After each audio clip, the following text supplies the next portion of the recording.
What's going on, dude? Good It's evening. yeah, good evening, man. It's good to see you.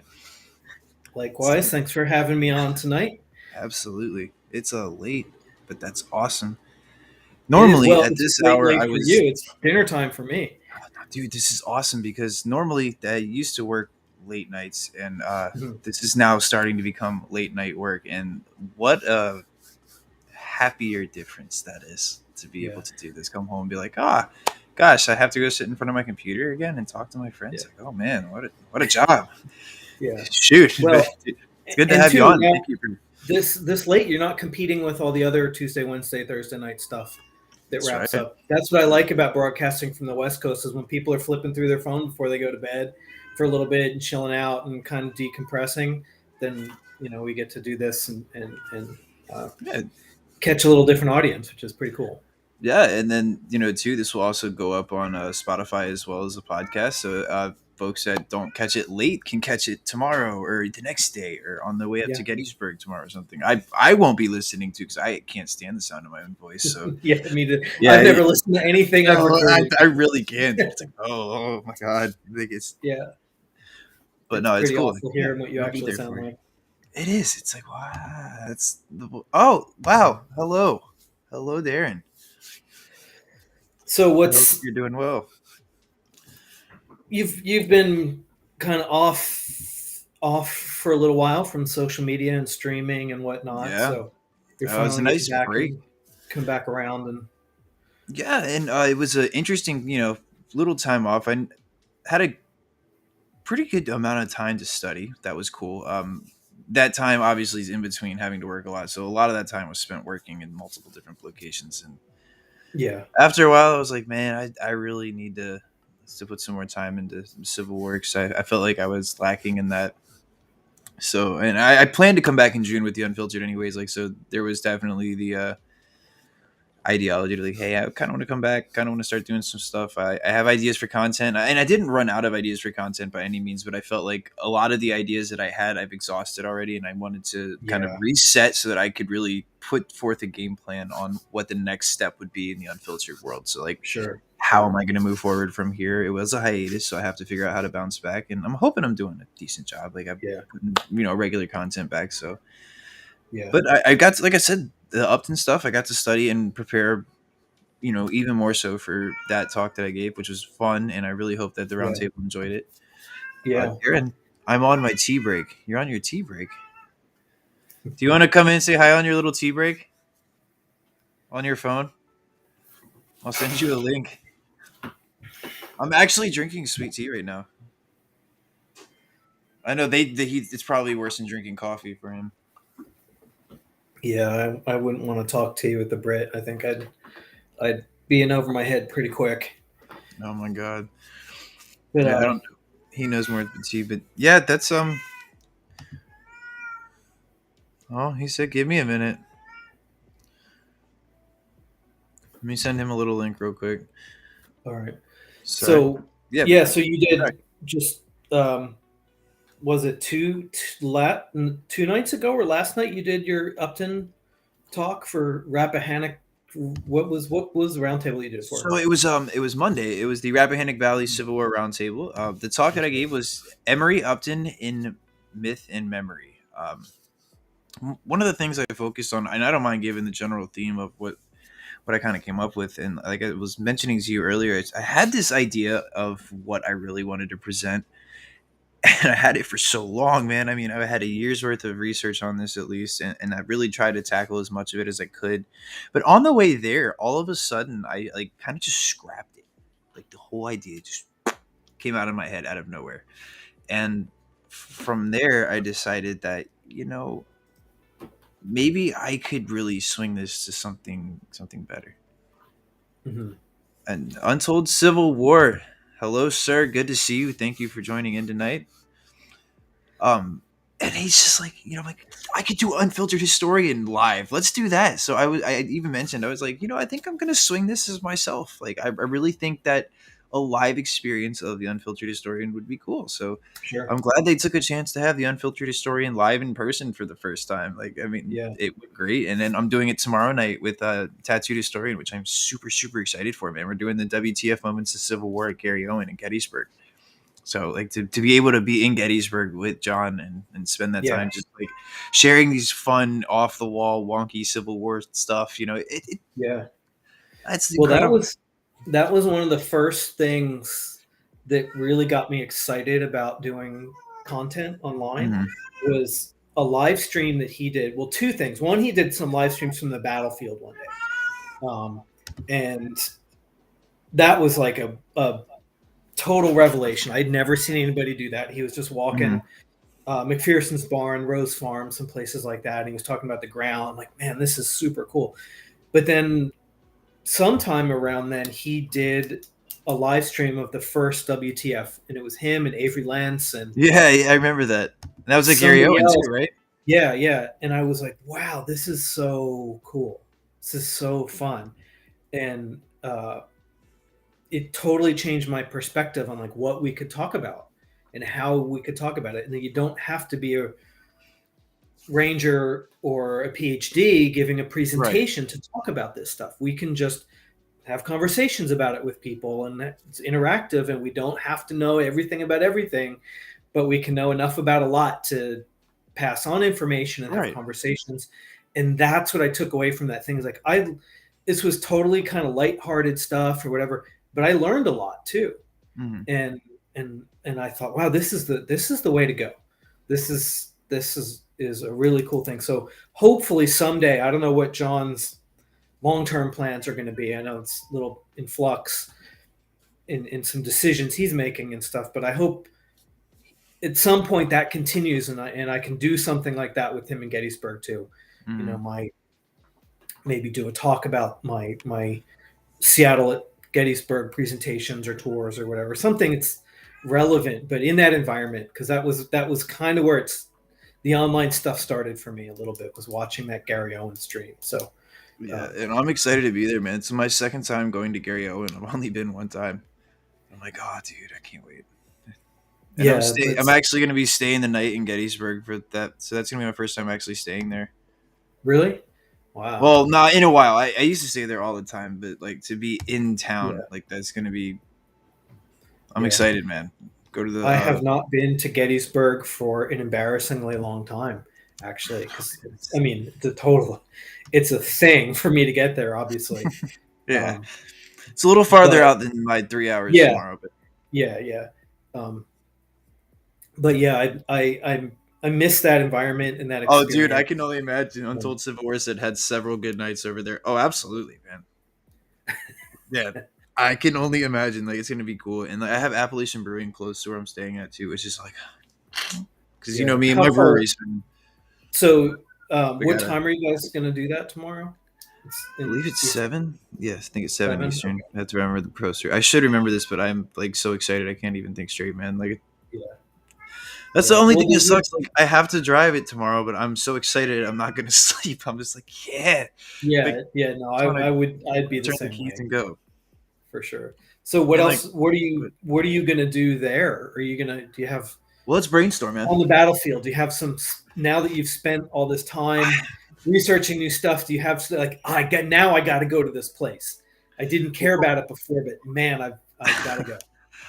So most of my WTF moments have absolutely nothing to do with Gettysburg either. Sure. So that I don't really have. This is the first time I've ever gone to Gettysburg with an agenda, not at a speaking engagement. I'm not with an Yeah. agenda of what I'm going to go in the field and study yet.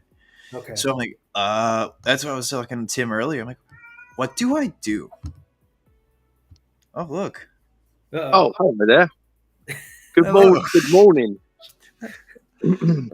your tea break hello. looks like you're in the Yeah, middle of the Yeah, night. so I'm on my little tea break, so it's like 4 in the morning here. So are those the Christmas sun, lights above the your head? sun's just coming up. Yeah, I'm sitting outside. Yeah.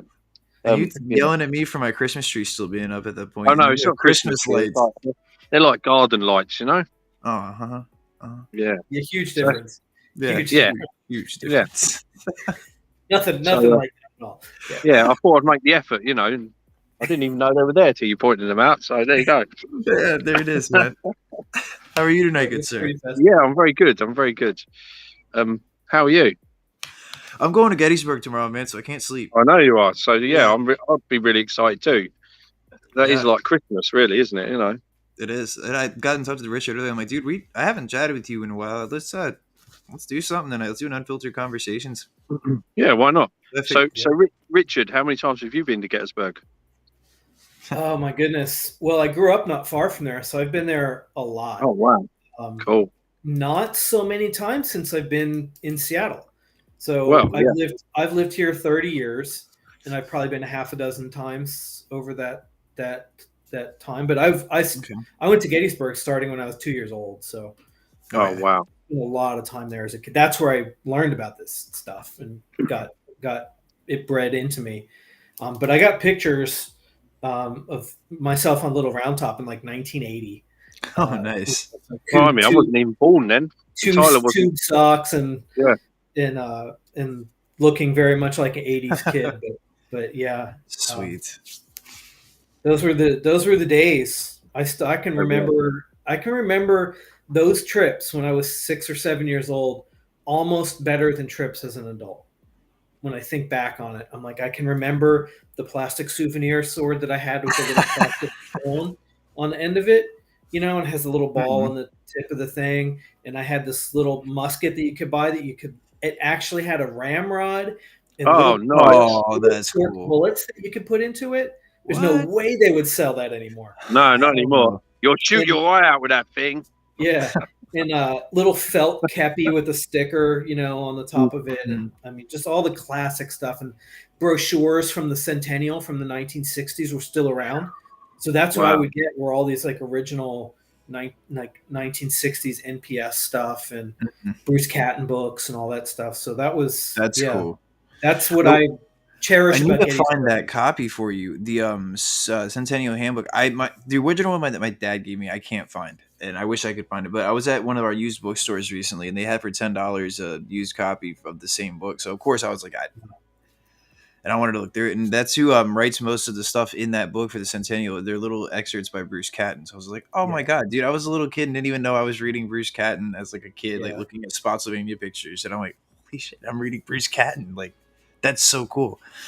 But you know, that's something that's really unique because I wasn't around for that, obviously, so I didn't even get to see like the tail end of all the classic souvenirs. I came in when the Kentucky rifle, that one you still see at visitor centers now, that have that stupid orange cap and you pull back the little rammer and it's just, you know, the clicker guns. I grew up with that, and I had one myself too. But you know, it's a fun thing is I had it from Chancellorsville. We watched an episode of the Civil War Combat VHS tape that my dad had ordered me and one of my neighbors at the time. And then his dad took us out to Chancellorsville, and I remember we got rifles and Civil War playing cards. Those are the first, like, other than like what I've gotten from Gettysburg with my parents. Like, that was the first time I ever had like an actual tangible Civil War souvenir. It was that stupid rifle and the little, like, I think it was, I had Union General playing cards. 'Cause I remember I had Ulysses S. Grant on one of my cards. That was cool. One of my favorite things as a kid, and this kind of tracks with my art career too, was a Civil War coloring book. There were two of them. That's cool. There was one that had uniforms, and I think it had like a Louisiana Tiger or something on the cover with those striped Zouave pants that they had. But then there was another one that had different scenes and stuff, but it had a big centerfold that you could fold out that was Pickett's Charge. And all these tiny little figures and stuff. And you could color that in. Yeah, and you could color it all in, and that was what color did you color the uniforms? I was pretty picky about even at 6 years old about getting everything. Fair enough. Right. Okay. So I'm sure I had. I'm sure there's some kids that all sorts of different rainbow colors and all sorts. No, I was a picky pain in the ass. Fair enough. Was you one of those kids that had to put it into the lines as well? Oh yeah, absolutely. Well, yeah. Untold Civil War said I had the same cards. I also had the uniformed card deck. Yes, I had the coloring books. Oh, so you had them all too, man. See, I didn't. I've missed out, haven't I?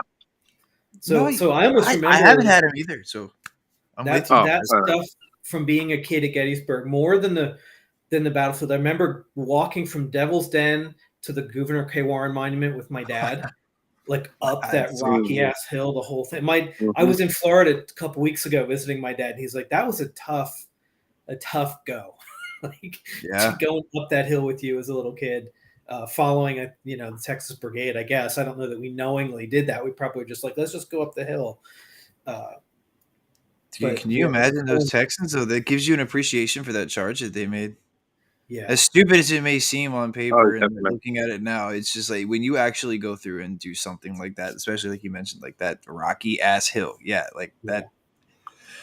And not only It, that, you half do. of them had no water as well. So, and it was a very hot day. Was it yeah. over 100 degrees that day? Yeah. So, Yeah, yeah. somebody. I think I saw Heat too. somebody advertising a talk about weather at Gettysburg. It popped up one of my Facebook events this week or something. I thought I And saw something about that too. I'm actually it, reading. I thought it was because I said I was reading Kenneth No's book like briefly, and then all of a sudden I see a weather ad on my Facebook. Like, it's listening even further now. Interesting. yeah, it was something like that. But I Yeah, think that one of the comments on this ad was that the heat index, I don't know how they calculate that with humidity and everything, was like sure. over 105 Oh my Oh my god. God. a second. And you're wearing that uniform. I mean, Yeah, I was and wearing the uniform at the weekend. I mean, it doesn't get that Yeah, hot and that in the was UK, but it was warm enough. And I was wearing it all weekend, and I was sweltering, and I was yeah, just standing around. So I can't yeah. imagine what they must have felt like. Well, and some of them there's pictures of there's at least one dead that they identified from Benning's brigade, the Georgians, Mm. and he's wearing a frock coat. He's wearing Oh a God. frock coat. Yeah, and Oh wow. there's a picture of him of one of the dead. It's not in Devil's Den, but in that vicinity, Yeah. and I guess they somewhere. It's been a while, but they identified it as being Benning's brigade, Georgian guy. It's got a big giant exterior patch on the breast of this frock coat. And Don Triani did a painting of it too. Um, from went through the records and found specifics on equipment and stuff. But he was wearing it when he was killed, so he didn't like toss it off and roll up his shirt sleeves or Mm-mm. something. He was still wearing a full on Gene Wolfe frock coat, going Jesus. going up Little Round Top or towards Little Round Top anyway. So To your Richard, am I point. right in saying that you've got a trip coming up to Gettysburg soon? Is that right? I keep No, seeing you post stuff.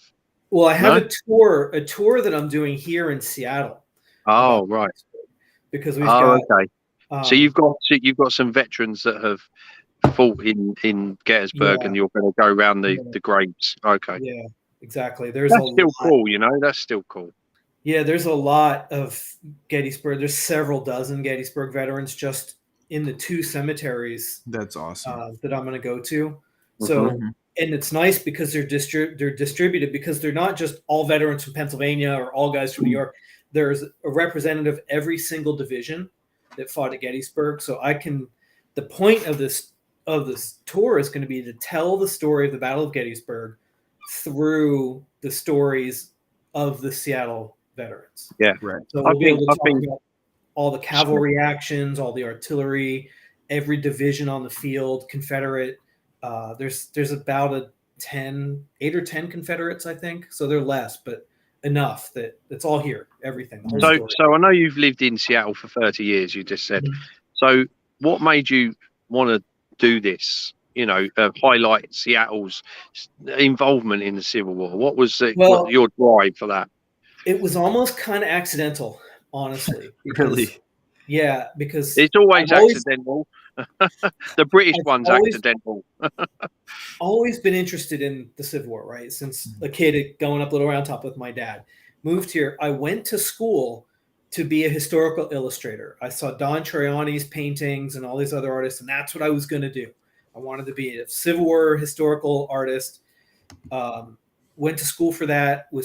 But the Civil War was always there. It was always, and you can relate to this and from the UK. It's like the battles weren't fought here, so you got to only Hmm. think about it where they happened. Yeah.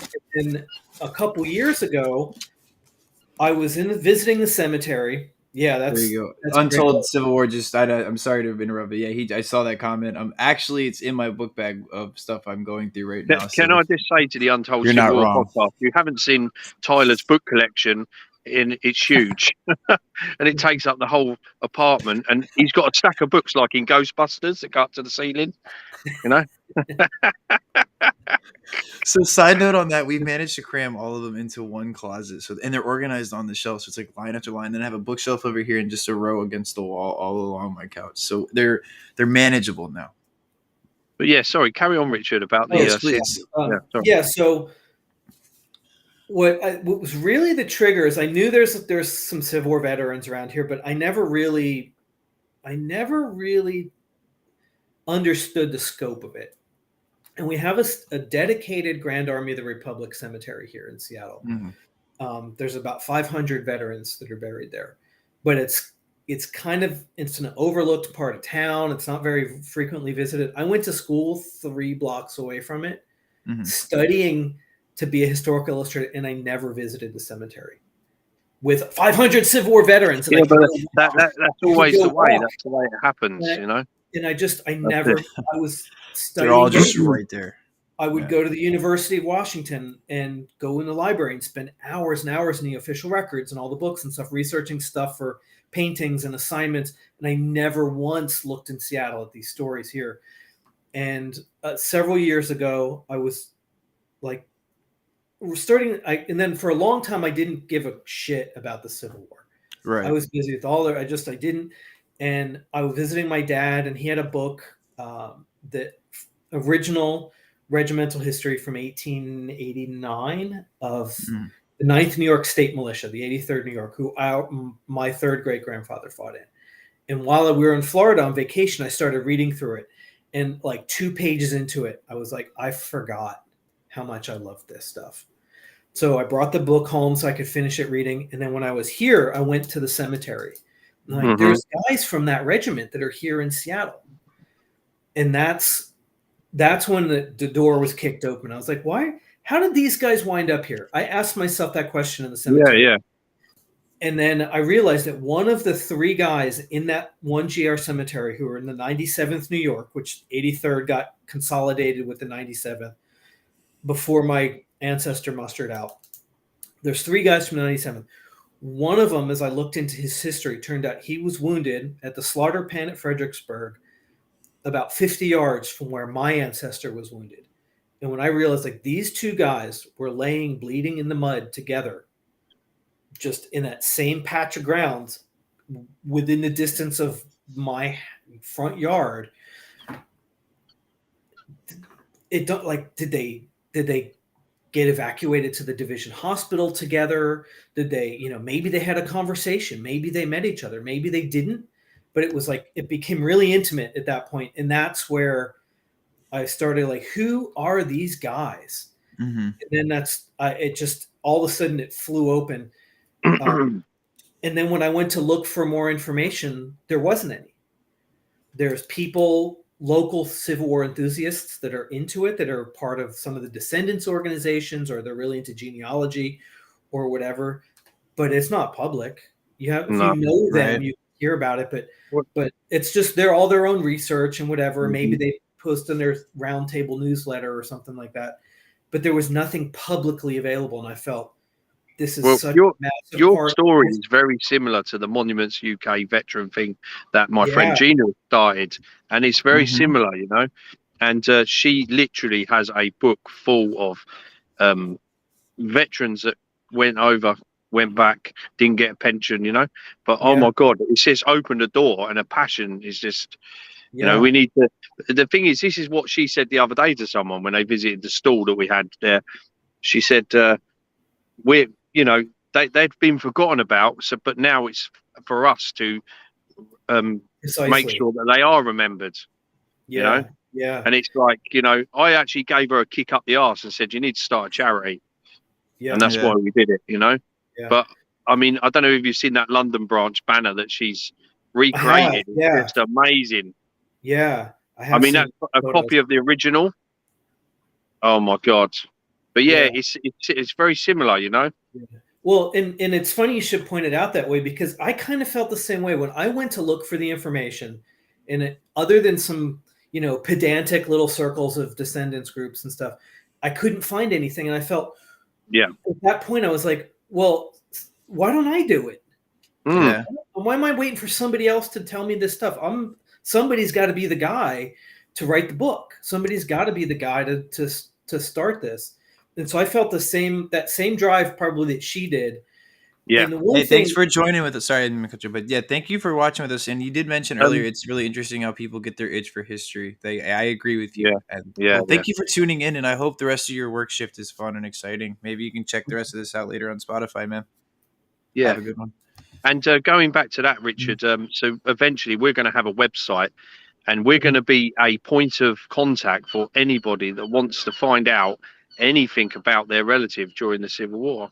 yeah, You know, that's what we're going to be there for. yeah, But we're also going to have a central monument in a cemetery in London.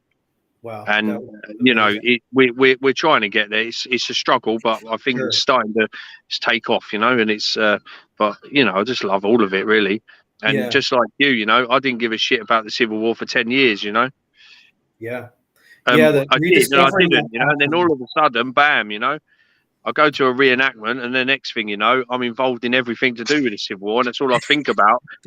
That's all I think Yeah. about when I'm awake. That's all I think about when I'm asleep. You know. Yeah, no, Yeah. that's how it works, man. It's You just get terrible. bit by that bug But and you're history in gone. general, you know, because again, a bit like you, Richard, you haven't got the Civil War stuff around you. So I have to find other ways of entertaining myself. So I do go to other historical places as well and Sure. do stuff. But it's always going to be the Civil War, you know? Yeah. That's it. Hey, Well, yeah, I'll tell you what, it's and nice I don't having know. these places right here, man. I'm not even Yeah. trying to rub it in, but just like being Yeah. Don't Yeah, talk shut up. about it. You know that You if know, I had the money, I'd be living there. I know, guys. I know it's a beautiful place. one thing that I get a lot of enjoyment out of, and you probably find similar, Darren, is that it starts to dovetail with the local history. And so I've learned so much about Seattle history or the town that I live in and these other things because of the Civil War aspect. Man, I don't know. We'll have to. I've seen it a little bit, but I don't know. I don't know if I'd be saying thumbs up or thumbs down on the dance. Whoa, come on, Hey, man. I'm sorry. look, I didn't come mean on, to be man. I had laughing at half it. a bottle of rum, yeah, and you know, someone I can I tell. knew she was filming me, so I thought, you know, I'm going to Oh, perform, you know. Hey, do you have the video? Can you send it to me? Because we can now play videos on stream. I think we should Oh, play you're that. not No. playing that on there. Come on, don't be Oh, yes. mean. That's not mean. It's an awesome dance, dude. Oh, hang on. I can't. I love it. You send it to me on Facebook Message. I want to download it so I can. Yeah. But All right, hang on. I think as just a last point while you're looking up that file. Sure. The one thing that it's sort of my motto, and it's something I always begin the tours with and end the tours with, is like, you know, places like Fredericksburg and Gettysburg and whatever, that ground is hallowed. We go there to visit it. We go there to commemorate what was done there and all of that. But it was the people that made the place what it is. And so when I say, I'm like, when, you know, Gettysburg is Gettysburg, but Gettysburg is also Seattle, because these are the guys, you know, when you go and visit the monument to we were talking about the 14th Vermont before, or the 16th Vermont. I'm like, you know, the monument is to this guy who I'm standing telling you about what house he lived in Seattle and what he worked on the city council and he did this and that. But like, so the history really belongs here and it belongs in London because those soldiers were. Yeah, of course, yeah. They're the guys that made Gettysburg. I will say though, and you know, I shouldn't really be saying this because I'm pointing them out, but we haven't had a lot of help from so we have a branch of Sons of Union Veterans in London. They've been really against us. And I'm just calling them out, you know, calling them out right now. You know, we tried contacting them. They don't want nothing to do with us. I don't know why. I think they're a bit jealous, you know, that we're doing something and they're not. But, you know, the Sons of Union Veterans in the US have been absolutely supportive, 100%. You know, it's quite frustrating. Don't count on that in every case because I've had difficulties with several. Yeah, they're really, really funny, aren't they? You know, they can be very possessive and they can throw up brick walls and like there's a sense of ownership that they can have. Yeah, that can be really difficult to deal with. Well, one of the branches that have been really good to us is the Fredericksburg branch. Oh, really? There's a guy called Jay Roderick, and I think Tim knows him. But yeah, Yo, they've been really supportive. that's my boy. I'm the secretary for those guys. Yeah. I know you are. Anyway, I've got 2 minutes and I've got to go back to work. So you can play that video, Tyler, and I'll I'm leave. trying to get it to play, but it's not. You think you got saved Oh, because I thank don't think God it's for going to that! show up. Thank God for that. Dude, it was a But good dance. I love it. We well, got to I do was the it again. wanderer. Yeah, But that was awesome. yeah. But my sergeant, she decided to film us. I'm But I knew glad she was because that filming is anyway. perfect. That But needs to that's be a what part of our what I page. wanted to do is highlight what we do when Yeah. the gates shut, and we just go and have a bit of fun, and Yeah, and that's it. that's what I love In about it. in You a, could in a tell you frock guys are coat, having a good time. in a regular uniform frock Yeah. coat. I used But there you to go. I used to reenact, and I kind of miss it sometimes when I see photos like that, videos like that, because I'd like to do it and have fun now. And when I did it, I was like the super hardcore Stitch Nazi, like everything had to be perfect, and that everything was like. And now I'm like, man, it'd be fun to just go hang out and just kick it and talk Mhm. about the Civil War, and when the sun goes down, just have fun and Yeah, whatever. So that's it. seeing that video, I was like, man, I wish I could do it like that now instead of the way we did it, worrying about every. I have an answer to the Untold Civil War podcast. Yes, I know Ben Frail. I did a GAR history podcast with. Well, he set it up actually. He's a nice guy. Yeah, so that, like I said, the Sons of Union veterans in the US, I've not had an issue with so far. The ones I've come across have been really friendly, really helpful. They're supportive of mine and Gina's calls, but the one in the London branch just don't want to know. Are They're they just are they British or are they Americans that yeah, live there? yeah. No, I think the guy that's running the camp is actually American, but he's been in Britain for some time. But Mhm. they won't answer emails, they won't answer phone calls. They're just I don't know. I can They, relate. they got the ump. They nearly caused a problem between Gina, myself, and the American Civil War Roundtable UK because I'm on the committee for that, and I had to step back a little bit because I was getting heat from them. It's like, come on, Yeah, we're just trying to do something good here. Why don't you support us? yeah. I it's That's you. frustrating. It sounds exactly like some stuff I've been through. Mm. Just bad mouthed and stonewalled and Hmm. gatekeeping and just I've Thing is, we're it's just a passionate miserable about what we do. experience. That's it. Yeah. Yeah. Anyway, guys, I'm gonna have to love you and Nice. leave you. So, Richard, It was nice good to talking to chat. you, mate, and Yeah. hopefully we'll talk soon and Yeah. in the Yeah. future. And Absolutely. Tyler, we'll definitely talk at some point We because we will, need to man. do unfiltered conversations on Sunday, don't we? Yes, we do. And I'm looking forward to it. did you get my message about we're going to do an Antietam live, but he doesn't know about it yet? I'm telling him now. Now we know. And we Yeah. can do it on the 17th of September because it's a Saturday. Okay. I'm for it. I might even try to set up there on the battlefield and do it with you. Like, Oh, well, that would be good. be Anyway, somewhere there. Yeah, we'll see if I can do. see you soon, guys. I'll All see right. you, Take buddy. care. Bye. Well, that was good to talk to him Yeah. for a minute. Yeah. I've been trying to get him on and to talk about all what he was just talking about. What they're doing in London and everything, and then I get busy or I forget to respond, and like, hey, let's do it in May, or maybe we should do it in June. And Dude, I know just it's 2 days just those ago, I'm damn like, dude, schedules. I'm sorry to keep blowing you off, but I'll get back. We'll get it worked out. Yeah. And I feel the same way because I scheduled all those things and had to go on the hiatus. I'm like, damn, dude, we'll reschedule, I swear. And then something comes Yeah. up and you got to do this, you got to do that. So it's nice to Yeah. have a clear schedule and actually be able to yes, I can start doing Sure. things again. Yeah. God, it's so nice to be back.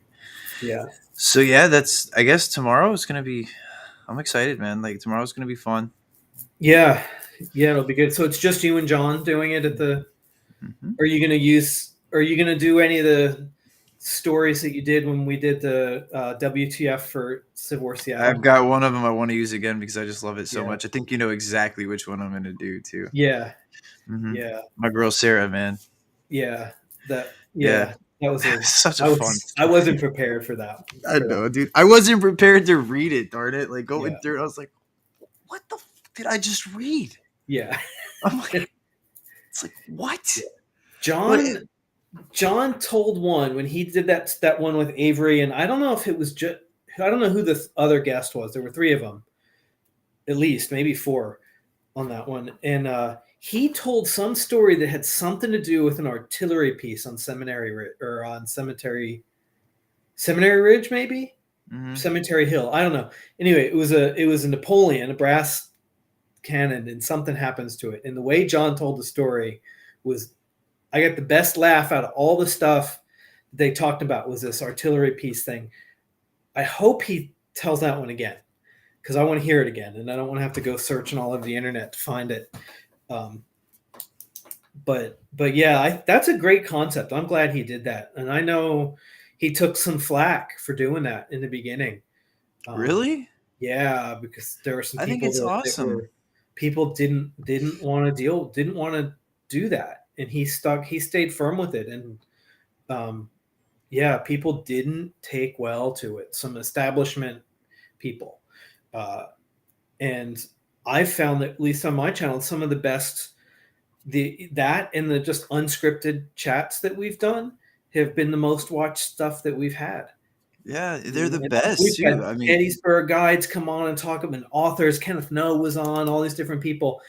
And the what the fuck episode is still just, one of the most watched ones I've done.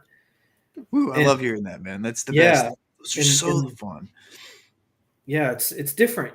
People, you can, any night of the week, you can go on Facebook and you can find 13 different online Zoom programs or Facebook Lives or whatever about the such and such hospital and this and that, or what happened on Culp's Hill, or Right, and just something like very standard stuff. And I think just being like, you know what, let's just wing it, and being able to have comments and answer questions and that kind of stuff is, I think, people, not Civil War maniacs, but regular people that are casually interested in it, it, because they don't feel like they're being lectured to. So I'm glad he stuck with it, because it inspired me to want to do it, for sure. And I had so much fun with that too, man. Like, that was really, it was fun to research. Like I said, you come across this whole account. I have her whole book now. Yeah. Oh yeah, I got the whole memoirs because of that damn quote. I was like, all right, wow. I'm stuck. You got me. Well, and then I don't know if you remember, but Cody Ish was on, and he was talking about the guy that got killed by the train. And so now every time I find a train fatality in the old newspapers, I'm like, oh, that totally reminds me of that. Send them. Oh, here's another guy that got decapitated in Indiana. Here's another thing. Oh, if you can. I have a train accident for you. Then let me. I need to look up the exact name of it, but I came across. I think. Why do I want to say Longstreet was on this? There was a Confederate general on this train accident. It's right by. Like, I'm really close to living where this area is at. And I have no idea. Did they fall off a train? The that train happens a lot. No, the train crashed because the bridge came down. Wow. Mm-hmm. There was one I came across too, where the guy who was wounded at Fredericksburg with my ancestor, this lieutenant from the 97th New York, he spent 2 years from Gettysburg, July 1st was when he was captured, until February of 1865 in Confederate prisons. And he got released. He survived like 9 different prisons, got released, and his train derailed like 10 miles from his hometown in New York. And he got injured. It was like a neck injury or something. He survived, but like, man, you survived 2 years of Confederate prison camps and your train goes off the tracks 10 miles from your house. Like, that was it's the wreck of the Fat Nancy. Is that the name of the locomotive? No. The wreck at Fat Nancy, excuse me. Oh, The incident occurred when a trestle collapsed as a passenger train was atop it. The Virginia Midland Railroad's Train 52, the Piedmont Airline, was crossing the 44-foot-high, 13-meter, 487-foot-long trestle known as the Fat Nancy when it gave way, sending the train to the ground. It's in Orange County, Virginia. Wow. There was a famous Confederate, James Longstreet was on it. He was on the train. Wow. What? There you go. Save that for tomorrow. Then bring that one out. Oh my God. I'm going to save this one. I'm sure I can talk about it now and reuse it later. I'll send you the info for that. There was a Confederate veteran that was killed by an airplane in the early 1900s, whenever they post World War I, guess. And there were military training going on in Georgia or something, and this Yeah. Confederate soldier was walking. The plane didn't crash. He was walking here's our Confederate veteran on the bottom of the screen, and the plane just was like, and just hit him and killed him. Just Oh took him my out, god. right? And then just the plane just like did a loop. It was like book and hit the guy like a speed bump, and the plane was in the air. The guy, it didn't land. It just was like the propeller just whoop, just shredded this old Confederate soldier, and he must have been in his 70s or 80s or something. Um, Oh my god. and I have all the specifics of the story saved somewhere, and I always forget that one. I got to dig that story out. It's the only Confederate soldier that ever be killed by an airplane. Uh, Oh no, Untold's right. oh well, Civil yeah, War vets onto you Titanic. should know about that. Well, dude, hey, if you ever want to, we could both work on that one together at some point. I'd love to collab with you on a Titanic and Civil War vets. That would be so fun. 'Cause I had Archibald Butts on. Who else? You have oh, the, Isidore Strauss. Do you know who Isidore Strauss is? I don't. Confederate at one point, and he's also the co-owner of Macy's department store. He goes down with the ship. Hmm. Yeah, it's a big dude on that. But and that's one when we're talking all these like untold stories. That's what I love about Untold Civil War. He goes and tells these really interesting stories, and that's very like hand in hand with the WTF. You want to do it? Yeah, dude. Let's go. Let's get something set in stone for that, and let's talk about Titanic. And so that would be really really cool. I think that like crossover between that is pretty solid. Yeah. That'd be fun. But I don't know. I like one of the stories that I think I should have told during my talk when I did my Upton thing, and I'd be happy to share it with you because it's an interesting story. Did you know he got in a very serious scrap at West Point with Wade Hampton Gibbs in a dark cafeteria with bayonets? No. Hmm? Huh. Uh-uh. So there's an allegation against Upton when he's in the academy. So Upton attended a college before going in, before the even before he went to West Point. He was told no. He wouldn't even be up for an appointment from Congressman Benjamin Pringle when he wrote the first time because Pringle decided that Upton needed to have a little bit more education before going any further into any type of West Point because Mhm. he wanted Upton to succeed. And he, not that he doubted Upton, but I think he wanted just to be a little bit of maturity and a little bit of experience in the rigors of academia at that time. Mhm. So he's sent to the Oberlin College, which is super progressive for the time. It's Hmm. co-ed, number one. Ooh. Number two, it's co-ed with blacks as well. Hmm. And it's a very forward college. So he spent 1854 to 1855 there, and he takes a shot at writing to Congressman Pringle again in 1855 and gets appointed to West Point. When he arrives, a few years into it, Gibbs accuses him of sleeping with a black girl while at Oberlin College. Hmm. And they get into a tussle about it, and they agree to duel with swords. And two of the cadets decide to challenge them to use bayonets instead, and they go into the mess hall. I believe it's the mess hall that they go into. They go into a dark cafeteria like room, and they fight, and they emerge from that. And Upton's got a huge slash on his face, and Gibbs doesn't have anything. Wow. Yeah, it's a the allegations. They're not found. They're not any type of substantial. Like I don't know. I Yeah. mean, and it's just it's what Gibbs says. Hmm. It's what Morris Schaff actually writes as well. We have Morris Schaff being one of the co-founders of this possible truth. I don't see a lot of letters. Upton's not writing about it, Mhm. obviously, but some others are, and so I don't know the exact authenticity of it. Yeah. But How Upton's much? not someone who strikes me as someone who would hide that. That's Yeah. something he would, especially from what I've read from him already. Like that's something I could see him easily wanting to be like, let me clear my name real quick because this is what happened on my end and these are my events of the story. He Yeah. definitely would have stuck up for himself and went to bat and put his 2 cents into it. Because again, Huh. we're not reading public documents Upton's writing. The letters that I'm reading are to his sister or to his brother or to a family member, so they're a different Upton than what an official correspondence is going to tell you.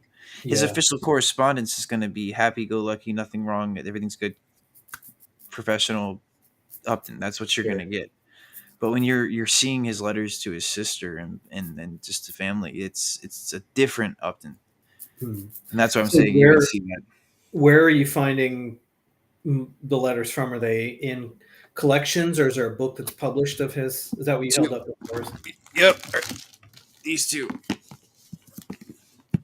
So the And first so, one's the correspondence of Major General Emory Upton, Volume 1, 1857 to 75. This is Major General Upton, Volume 2, 1875 to 1881. hmm. And is there a lot of footnoting and interpretation and stuff, or is it more just Mm-hmm. documentary, like just putting the letters in? There's some decent amount of footnoting. I mean, there as to what he could. I have those two, and then the other one that I've really relied on heavily too is actually this, which is "Till Death Do Us Part: The Letters of Emory and Emily Upton, 1868 to 1870." Oh So it's the wow, letters between him and his wife and the 2 short years of marriage that they do have together. That is where I get a lot of my understanding of Upton as a man and just as a yeah, person that's outside of the military. And I think that's vitally important to understanding who he is, because without that, you're not really getting the entire Upton. You're getting just his sole military focus. Now, and the years prior or the years after Emily dies, he even says it himself. He basically marries into the army, man. Like that's basically what he dedicates the rest of his life to. yeah, So this is the only time you really get a window into his emotional side and kind of the I hate to call it abnormalities because it's totally not. Upton's just not an emotional writer really when he's not writing to his wife. And I shouldn't say that because he does express a lot of emotion to his sisters. He's pretty honest and open. I mean, in fact, one of the letters I used in my talk is he writes about there being disgusting generalship. But I mean, hearing that, you're always like, ooh, and he's writing this in 1864, but the day he's writing it happens to be June 4th, 1864. He saw a few things from June 1st and 3rd hmm. to where he can, I think what he's writing is a popular sentiment in the field at that time. Yeah, I think a lot of officers are probably feeling the very same thing.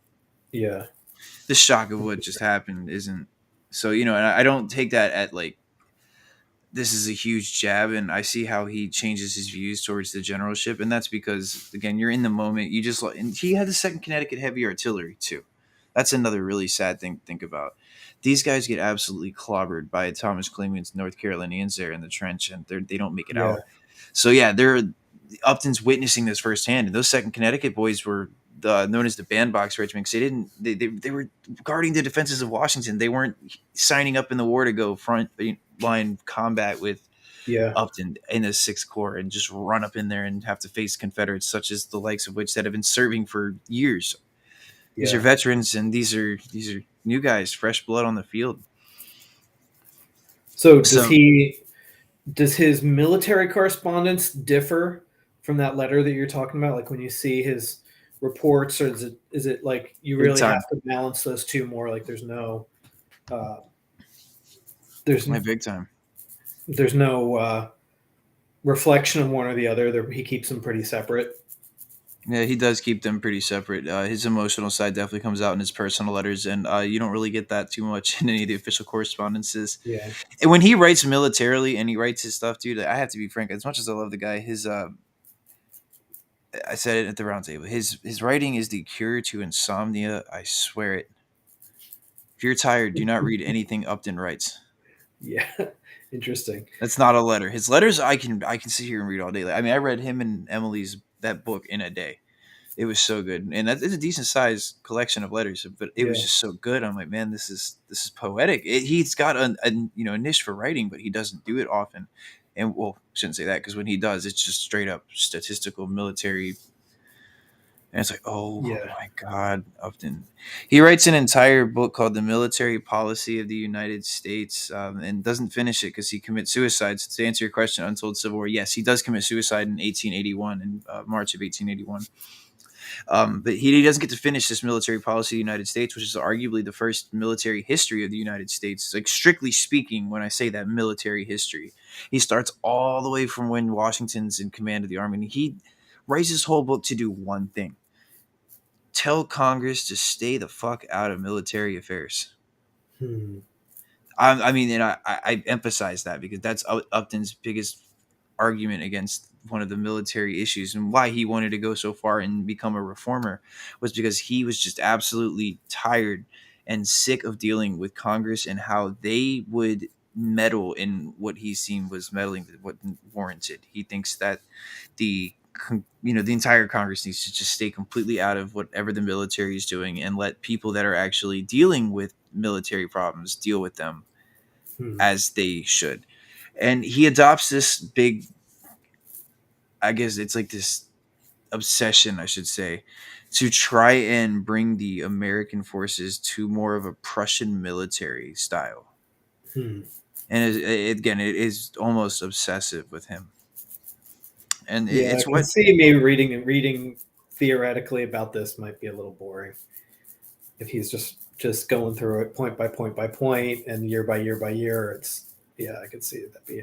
and it's for, yeah, and it's like already what, even just up to 1862, he's doing that from conflict up to the Civil War. I really wish, and of course, I can't say I wish he didn't kill himself. History's history, but I would love to have seen his own take on Spotsylvania in that light. But at the same time, we have something better, and I have 8 different letters he writes about his account at Spotsylvania. You know what I love about all 8 of those? He never once changes his story. Hmm. He stays absolutely consistent, words everything differently multiple times, but nothing about his story changes. Interesting. And they're to How? different people, the Huh. different times. We read one from 1864, and then you read one from 1878 to a gentleman by the name of Badeau. He's writing to him and telling him about what it was, because Badeau's writing a brief history of Spotsylvania, so he's getting this direct, 3 4 page entry from Upton about his assault, and Upton's even going into where he messes up. And I love the accountability that Emery Upton shows. Like, okay, I didn't do too well here on May 12th, but here's what I did on May 13th, 14th, 15th. Check this out. Excuse me, shows that, yeah, I didn't do well here, but here's where I did excel. Here's where I did have some success. Here's how I dealt with my shortcomings by making up for it and doing this, by pushing that much harder. And that's very characteristic of Upton there. So what's he's I mean somebody who doesn't know much about him, and I could probably listed in that camp. Mm-hmm. Um, you know, his identity is completely connected with Spotsylvania, and that's it. Um, from the outside, it's just Upton's charge, and then that's it. There's not a lasting like career that everybody knows about with him. Right, and that's So what he's like. other He than does that, so much. He does yeah, so much.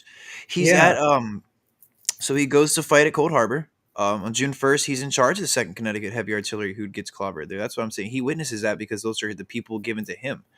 yeah, He's going to go out west with the Sixth Corps. When he goes with the Sixth Corps, he's going to fight at Third Winchester and be severely wounded on the side with a shell.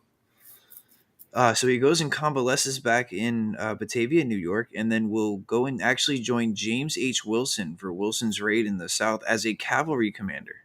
huh, So Upton starts the war as a battery commander, yeah, ends up a regimental commander, ends up a brigadier general, a brigade commander, and then ends up commanding cavalry. He has commanded every single freaking wing of the army. Isn't that crazy? Like, this guy has done all of it. yeah. Where was he after the war? Where was he? So after the war, he briefly has a stint in the Colorado territories and is sent briefly to Memphis, Tennessee.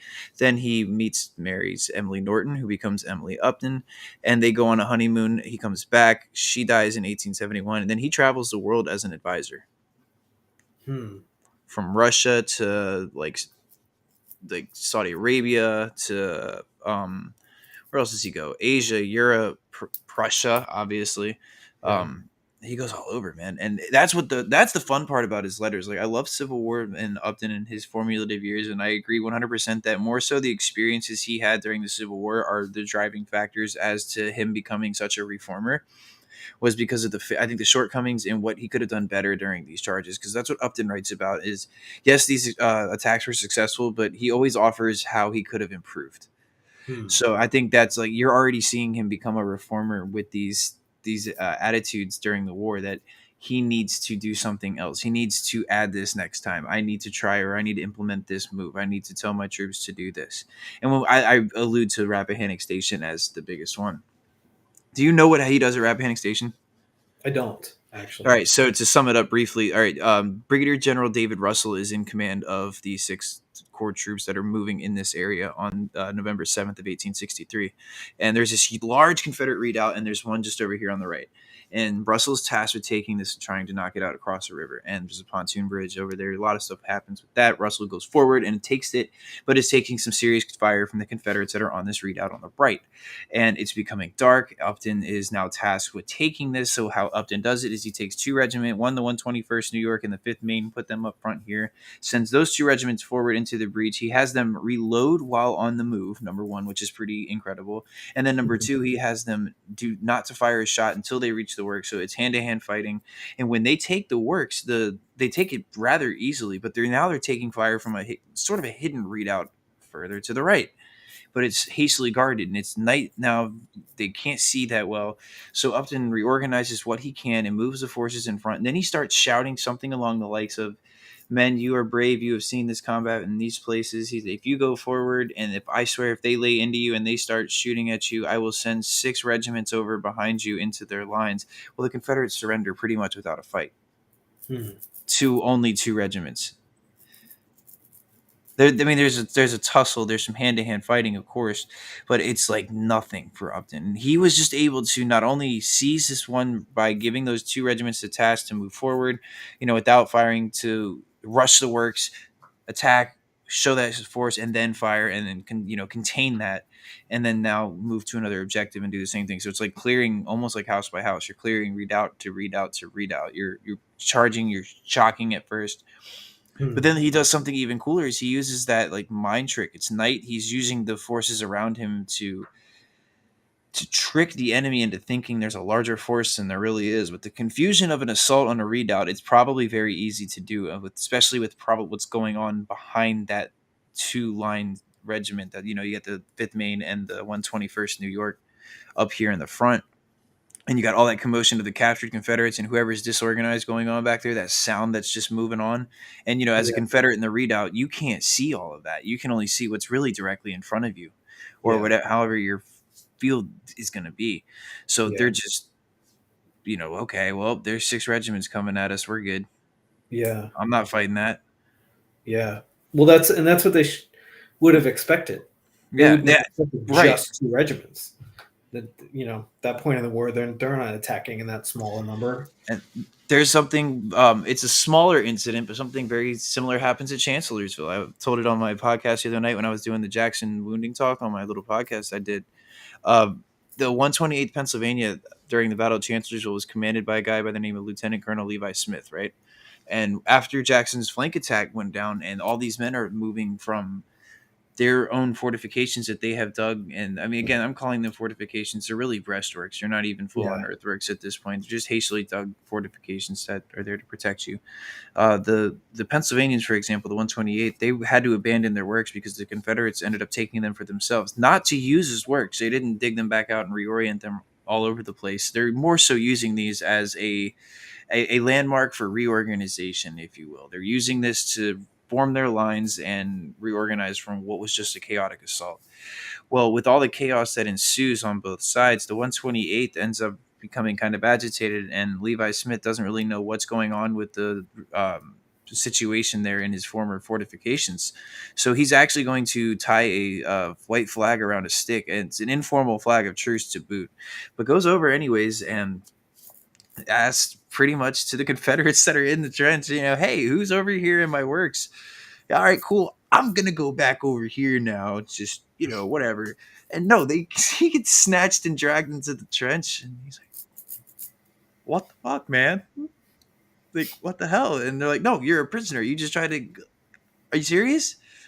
So a few other of the 128th guys end up wandering over too to try to find the lieutenant colonel and become prisoner. And then the Confederates are like, all right, you know what? Like, we I think we can take these guys. Like, they're just walking into our trench. Like, so they do. They send like a handful of dudes over to the position to where the 128's at. I'm not laughing because it's very sad because they all most of them end up at Andersonville. But they go over and they say Stonewall Jackson has you surrounded, and they come out like this. It's like 10 guys, man. And that's Wow. a whole regiment, 220 men captured on that side of the damn turnpike at Chancellorsville. But again, if that doesn't highlight the confusion of that night, like, Yeah. I mean, Dan Sickles has a battle with two regiments in the third. Oh God, dude. Two regiments in the third corps have almost a 2.5 hour long firefight with each other in the woods until they realize they're shooting at each other. Yeah. No surprise. Yeah, like it's That like, whoa, dude, you I guys think just that's definitely under, how would I say, like, underappreciated, or under, not understood enough how chaotic that fight was, how similar yeah, to the wilderness. Because we're like, oh my god, the wilderness, nobody could see it. Like, it's the same place, it's the same stuff, but because there's clearings that are involved, it just doesn't have the it in popular opinion, I guess it doesn't have that essence of just insane chaos and disorganization that the wilderness does. And there's fires at Chancellorsville too, right? In May, mhm. both years. Um, and it's just like Chancellorsville just seems cleaner in reputation till you read those kind of accounts from the soldiers that I liked. The uh, Joseph Newell, is that the book's name is The Young Soldier. He's a New Jersey guy, and he writes a lot about Chancellorsville, and they're just basically like, we're going this way and that way, and we don't know where anything is, and we're in our earthworks. And then Mhm. we go over them and we do this hand-to-hand fight, and we come back. Then the Confederates have it, and so we take theirs, and then we just turn everything around. And there's one point he's even talking that they found some cow skulls in the woods, and they put them on the earthworks, these cow skulls, to like intimidate the enemy. They're like, oh, this will scare them, and they put them on the thing. Yeah, And then something happens where they're then on the other side of the works, and he talks about how they have to like put the cow skulls on the other side and then fight the other way. And it doesn't seem like much, but you're like, what? How chaotic was the battle that like you you fought from two sides of the same trench, yeah, and it wasn't like you just happened to wind up there. They fought from both sides of the trench. But yeah, he talks about like flipping the cow skulls that they had set up to like be this like thing. Uh, and that's reading that account. And then there's some accounts of the fist fights. I know there's some at the wilderness where everybody like pauses because the fist fight breaks out. yes, that's There's one of my he favorites. writes about them at Chancellorsville too. The same thing where there's like everybody stops because these two guys have run out of bullets and they're just duking it out he refers to it in like a basically like a crater. Um, and he's like, yeah, there's this divot, and these two guys are pounding, just wailing away at one another. And I'm like, this is the same battle. It really is. It doesn't have sexy Joe Stonewall Jackson's thing and all that, but it's the same. You take that out of it, and it's the same fight, the same Yeah, nonsense, and the same it just is, yeah, chaos exponentially and so. violence. And The uh, Untold Civil War brought something interesting in too. He said, "Can you talk about the importance of primary sources in regards to researching these stories?" Absolutely, and that's where all of these stories come from. yeah, And secondary sources are cool. I love different interpretations of it. But when I'm telling these stories about soldiers like Levi Smith from the 128th, yeah, these are all stories that we pull from places that are letters or diaries or memoirs or just literally, in the best sense of the term, their words.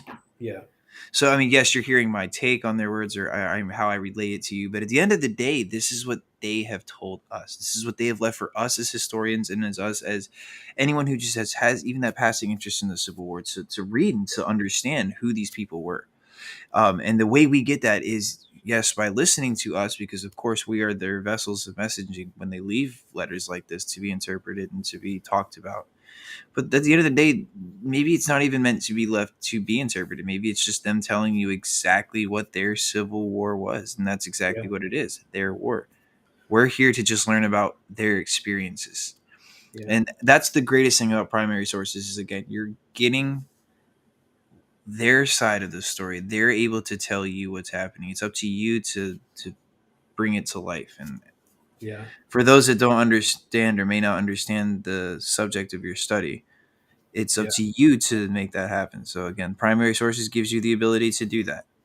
Well, and I also think one thing that I've really leaned on with the telling the stories of the thousands, literally, of Seattle area veterans is that primary sources don't necessarily come from letters home in 1864 or an official records account, because later on they'll write memoirs, they write a ton in the newspapers. And while maybe the details of some account that a guy's writing to the National Tribune in 1909 might not be perfect because there's somebody that's writing a history of Gettysburg. Well, they were 47 feet from the end of this thing, and they were about, like, you get past that a little bit and you read Mhm. into, like, what are they expressing in this? When this guy's telling a story about Chancellorsville, I got so much more understanding from him talking about what they had to do with the cow skulls on the trenches at Chancellorsville than I could by reading hundreds of pages of tactical history. Like, that's the stuff, and you find it until the 1930s all over. And some people poo-poo that stuff. They're like, you can't use Confederate Veteran Magazine as a source, and I'm like, you you you know You again, you can, can but get pedantic and pick apart what he says about the battle, but you can understand these guys and I and think too, if what you they know wanted what to say. you know, if you know what you're looking at and you know what you're reading with that and you take it for what it is, it's Yeah, okay to use it as sources. And if you're relaying a point by it, why is it not okay? yeah. Like, what's wrong with that? Yeah, and I just find I get the richest details from that kind of stuff. No news stories here in Seattle. There's stuff that shows up in the newspaper where I'm like, oh, this, nobody knows about this, because unless you've looked at the microfilms in the Seattle Public Library to find this story, it's not out there. And you read it and you're like, oh wow, this is such an interesting thing. There was a and I consider this a primary source, I think, and this is debatable. Maybe some people would say it is or it isn't. Okay. But there was a meeting in Seattle. There was a guy, Confederate soldier, who was here in Seattle on business, and he walks into a restaurant in what's now downtown Seattle, but then was just a restaurant. And he goes in and he walks past the table. This is all in the newspaper, and he comes back around and he goes, were you at the Battle of Gettysburg? This is in the 1890s, 30 years after the war. Hmm. And the guy says, yeah, yeah. And he's like, did you pull a wounded Confederate over the stone wall at Pickett's Charge? And he said, yeah, I did. And the guy's like, I would never forget your face. And then he goes on to say that they spent the whole day together. Then they went out to dinner, and this guy like took them all over the city, and like they were like incredibly bonded. Things, but hearing that story, I know which guys are likely. They're 14th Connecticut in particular. That we have one guy who was a city councilman in Seattle, very recognizable guy. But in the 14th Connecticut history, there's a point where they talk about trying to stay below the wall after the charge has sort of hit and receded, because bullets are still flying all afternoon, right? Hmm. And how the Connecticut men are moving rocks from the wall to clear space to drag the Confederates through the wall, right? So this story from the 1890s, this random thing, is corroborates that kind of story, and it puts it to a specific, like, this guy was in the 14th. There was a prominent 14th veteran in Seattle, prominent businessman. He would have been having lunch in downtown Seattle. He has this recognizable mustache that he always had his whole life.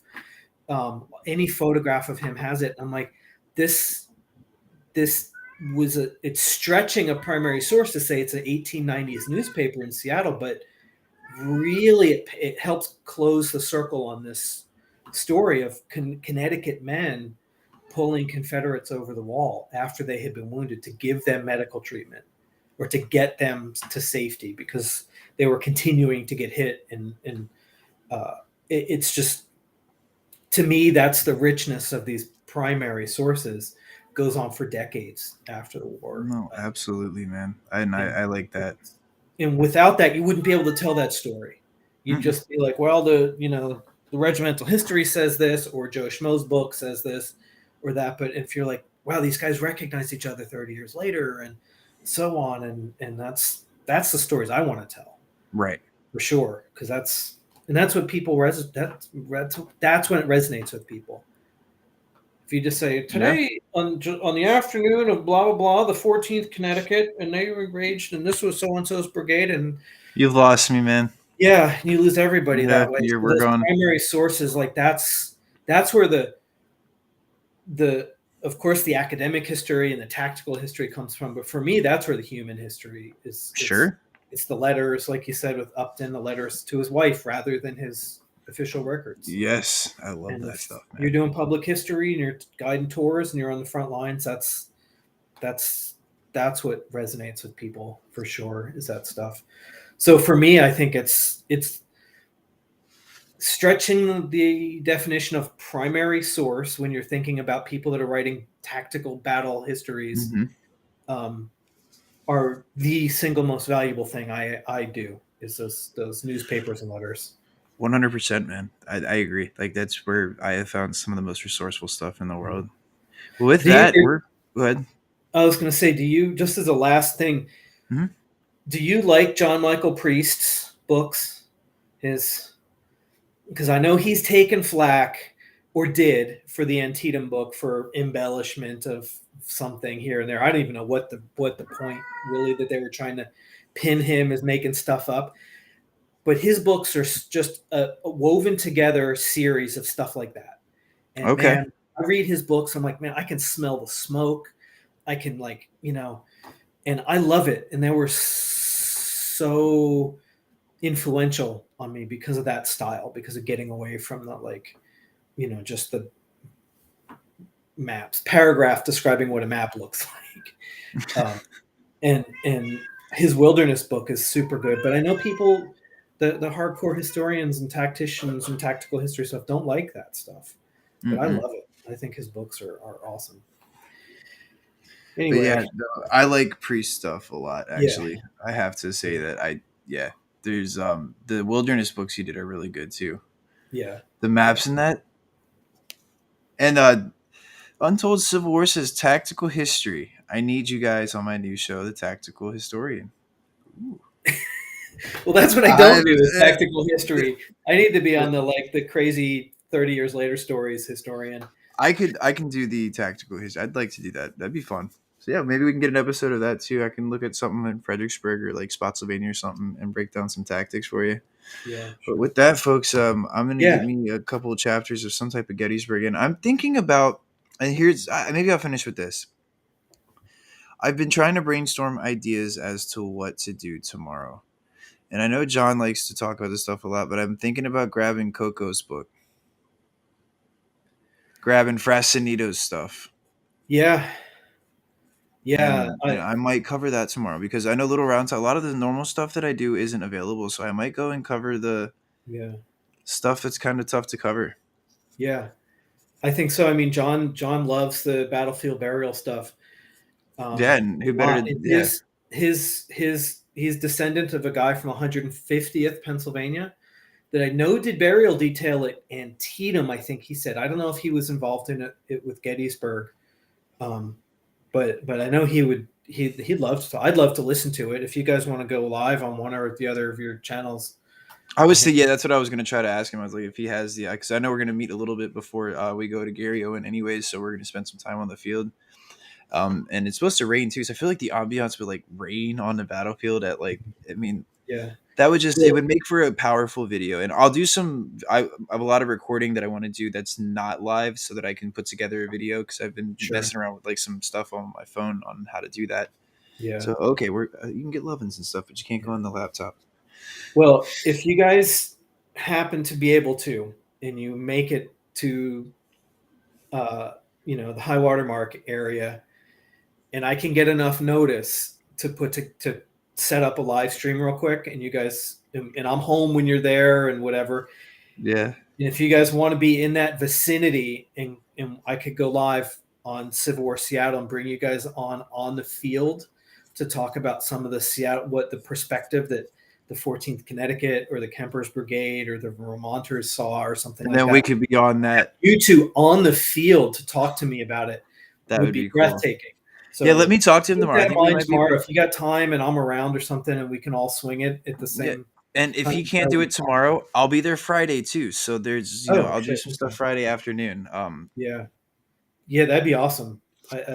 John and I have talked about that a lot, of trying to work it out. Where I'm in the cemetery here with at the guy's gravesite, and John's on the field at Gettysburg, and we tell about what he did, and so we could toy with that concept of Yeah, tomorrow. and I See if would we like can to make do it that. I work. know you've mentioned Spotsylvania before, doing that out there. Yeah, I can God, yeah. definitely do Yeah, Spotsylvania we got the anytime, dude. Medal of Honor winners from the Hmm. angle and all that stuff here. So yeah, let's work it out. So if it works out that we can do it tomorrow or Friday from Gettysburg, Yeah, you let just me to know. fuck with the concept and see if we can actually make it happen, that would be cool. So I think we can do it, dude. all right, man. Well, all right, man. Well, hey, thank you so much for coming on tonight. That was really cool Yeah, to thanks have for another having me. It was episode. kind of spur of the moment, and we didn't have much in mind when we did it, so it's fun. Yeah, You know? it was awesome, dude. Yeah. Again, thank you for coming out, and folks for Yeah. watching and talking Untold Civil War. Thank you for being here tonight, man. And if you guys didn't catch it, we were on an episode with them on Spotify. If you go and check it out, it was a pretty fun episode. Darren and I came on, and we just talked about a little about the Unfiltered Historian and what we do here. So if you guys want to go check him out and give him some love as well, Civil War Seattle. If you guys don't follow already and you don't check him out, please go. Like, what are you doing? He's awesome. Like, what are you doing? Come take a tour, man. Yeah, Fly out to absolutely. Seattle Right. and do it. All right, folks. Y'all have a Okay. wonderful one.